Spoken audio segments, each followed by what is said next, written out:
पुढची बातमी बघूयात. गोत्यात येताच एमआयएमचे बापलेक बेपत्ता झालेत. सेहर शेख आणि युनुस शेख अवैध जात प्रमाणपत्रासंदर्भात चिडीचूप आहेत. एमआयएमची नगरसेविका सेहर शेख सध्या नॉट रिचेबल आहे. जात वैधता प्रमाणपत्रावरून ती अडचणीत आली आहे. सेहरचे वडील युनुस शेख हे सुद्धा नॉट रिचेबल आहेत. सेहर शेख मुंब्रा प्रभाग क्रमांक 30 मधून एमआयएम पक्षाची नगरसेविका आहे. पण सेहर शेख आणि तिचे वडील गेल्या काही दिवसांपासून मुंब्र्यात देखील नसल्याची माहिती समजते.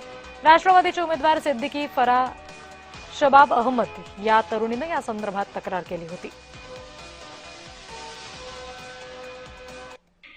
कैसे हराया वाले टेप रेकॉर्डर वाजणारे आता कैसे गायब हो गई अशी नाटक चालू झाले दिसतच नाही. फोन ऑफ करून बसते नॉट रिचेबल झाली. मोठं कैसे हराया आता कुठून आवाज निघत असेल तिलाच नाही विचार. अरे हे लोक येतात कुठून, ह्यांचे डॉक्युमेंट कोण कुठून येतात, ह्यांचे कागदपत्र कोण जोडतं, हे लोक कशा निवडणुका लढवतात कधीतरी बघितलं पाहिजे.